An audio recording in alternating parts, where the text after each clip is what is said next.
Hello, Pulp Hounds. So, obviously, I love New English Library, and one of the things I love most about New English Library is the amazing series they did. They are one of the things that initially attracted me to New English Library all those years ago. And I wanted to have a little look at them in more depth. So let's kick off with the Robert Lorry Dracula series. Now, these were initially published by Pinnacle in America, starting in 1973, and then reprinted by New English Library. And for the original series, for the American series, Robert Lorry wrote 9 books. Unfortunately, New English Library only published 6. But the 6 we've got are pretty much corkers. This series puts Dracula as a bit of a anti-hero, fighting assorted monsters and beasties across the globe.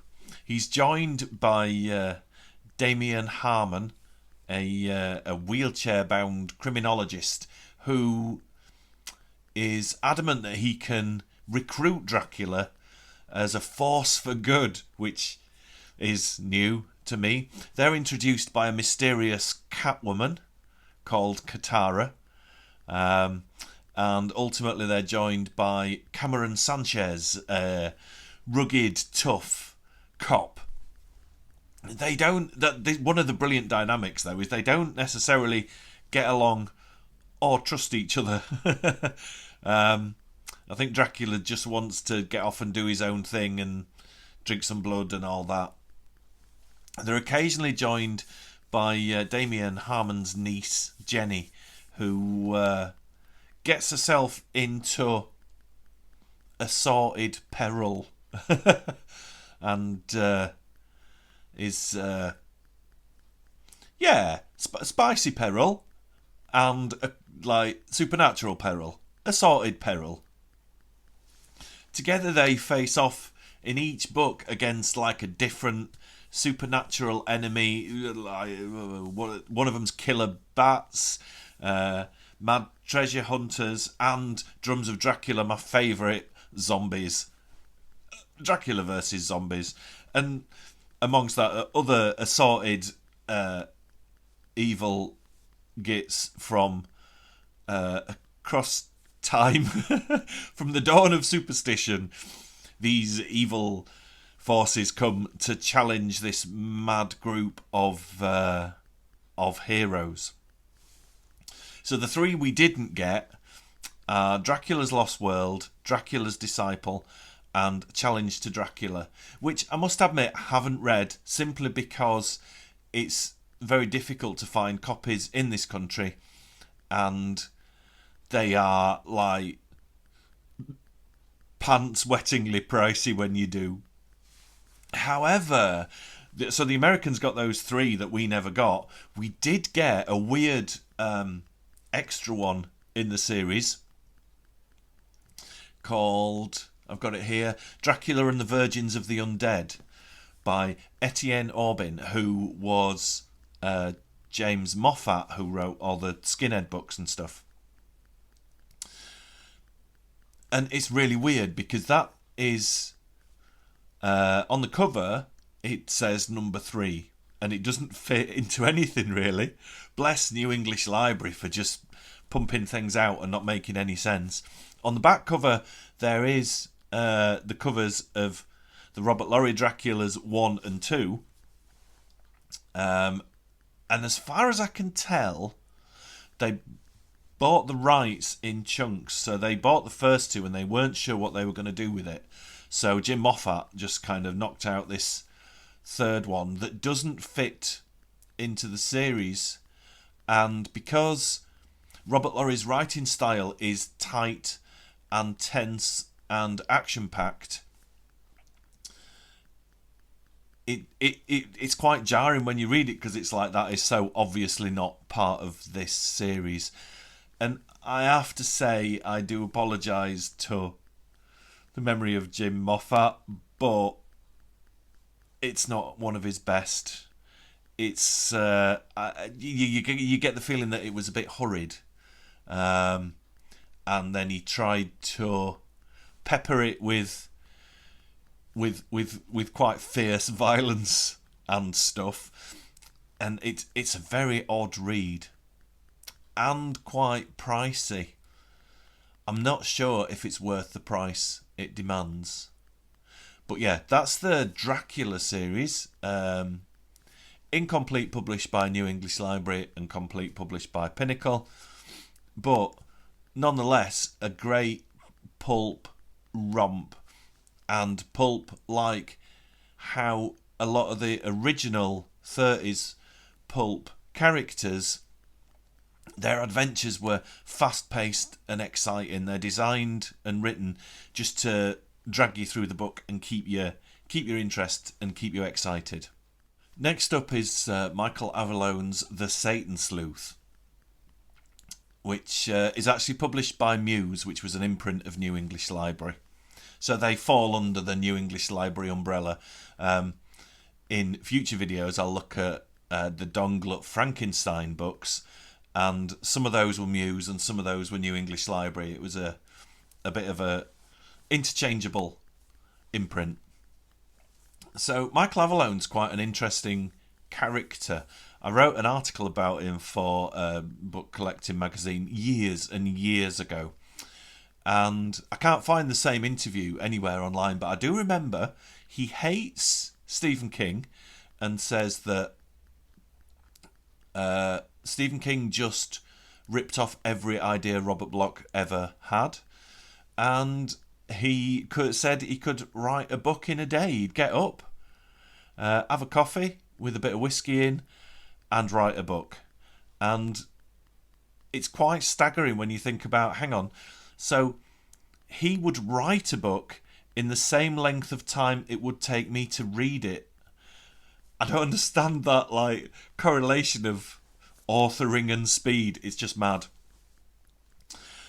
So the Satan Sleuth is Philip St. George III, who is he's a wealthy, handsome chap who goes off to solve occult mysteries. This is all established before the first book starts. So in the first book, his home is invaded by Satanists who kill his wife brutally, and then for some reason they come back again, giving Philip time to kit out his house with gadgets and traps and stuff, because he's got plenty of money and got all his occult busting equipment, and it turns into a kind of I don't know, it's all the first book's kind of an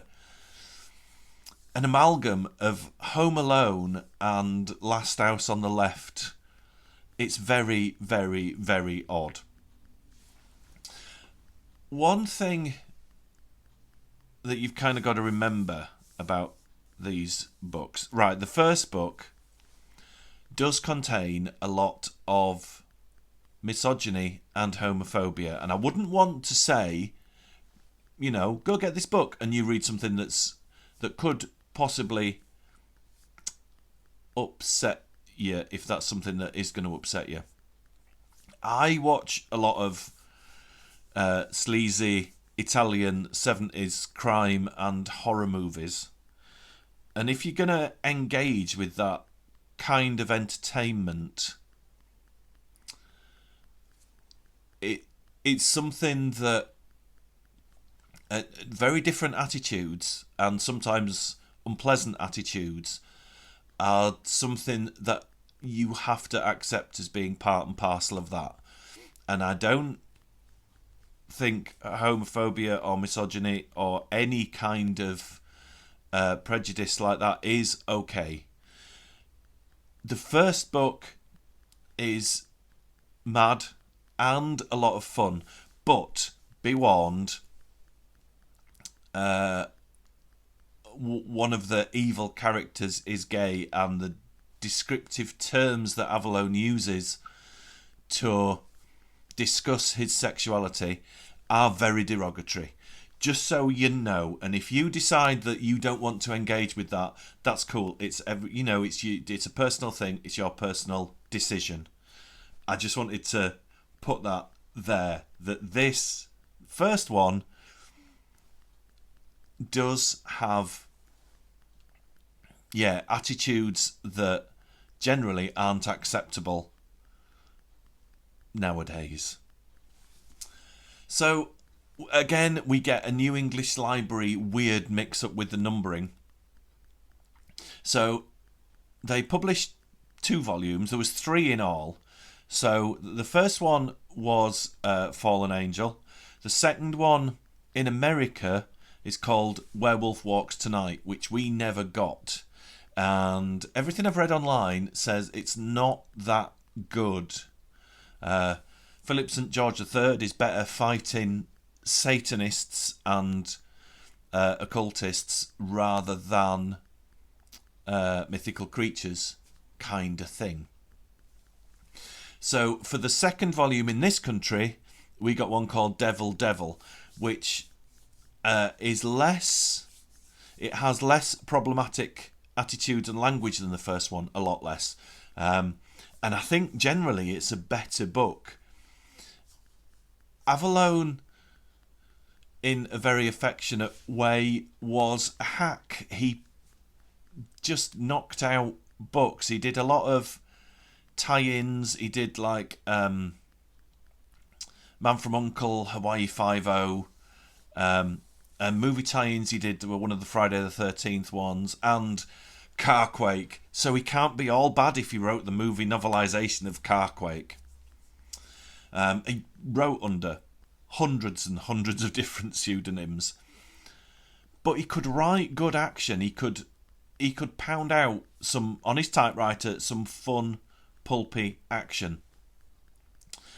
He obviously did some cursory research into books about black magic and Satanism, which get mentioned in the second book, the second UK book, Devil Devil.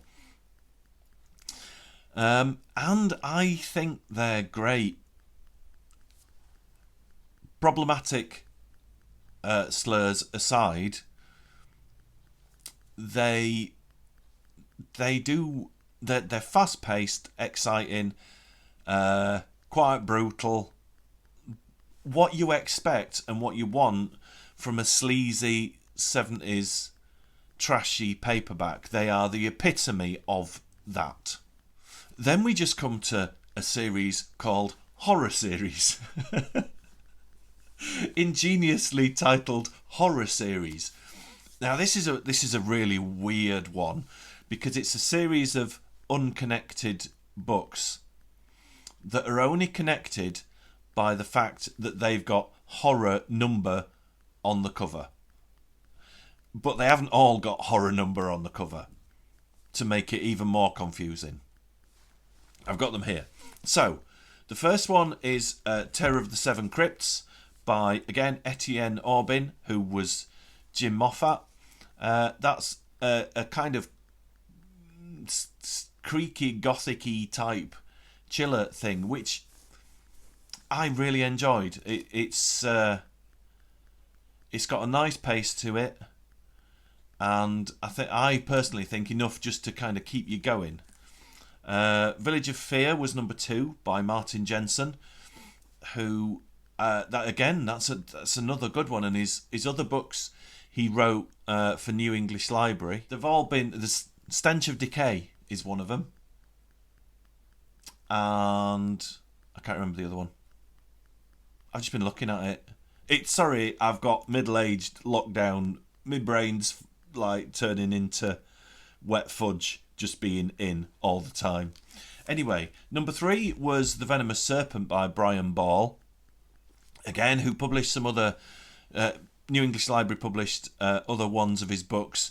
They're always, upbeat, up-tempo, kind of tight, fun horror. Number 4 is a weird one. It's Plastic Man by Jeremy Brent, essentially about a guy that gets given mad powers by a supercomputer kind of thing. And it is a sci-fi mad science type book. It's definitely not a horror book, which is very, very odd to say it was horror on the front. And then we jump to number 6. There was no number 5. We jump to number 6, which is The Orgy of Bubastis by Derek Hyde Chambers, which is as mad and trashy as the title and cover would suggest. So there wasn't a 5th, but there kind of was a 5th. I've done some hunting round and chatted to a couple of very avid book collectors, and it seems like the 5th was going to be Draco the Dragon Man by Cyril Donson, which again is another mad trashy. It's a dude falls down a hole. It's like caving, falls down a hole, and he wounds himself at the bottom, injures himself, and is nursed back to health by some ancient race of underground dragon men who give him a blood transfusion, and he comes back up to the surface and slowly starts becoming this rather lusty and short-tempered half dragon, half man hybrid.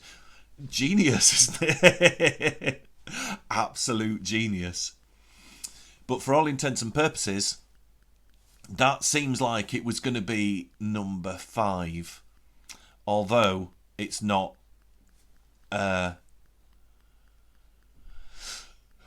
It's not confirmed. That's just informed speculation. Some people put the other Etienne Aubin Dracula book in that series when they're talking about it, but as it's got the covers for the first 2 Dracula volumes on the back, I think that's more of a Dracula-y type thing. But series is what New English Library did best, and they got us hooked on a series, and we shelled out our... How much were they? We shelled out our 30 pence in the 70s to keep engaging with whatever series had hooked us. They needed to make money. They needed to guarantee readership. So that's the first little glimpse into the mad series that New English Library published. And I will continue this with further series. If I haven't covered your favourite, don't worry, there will be more of these videos coming. So thank you for watching, and I will see you good folks in the next video.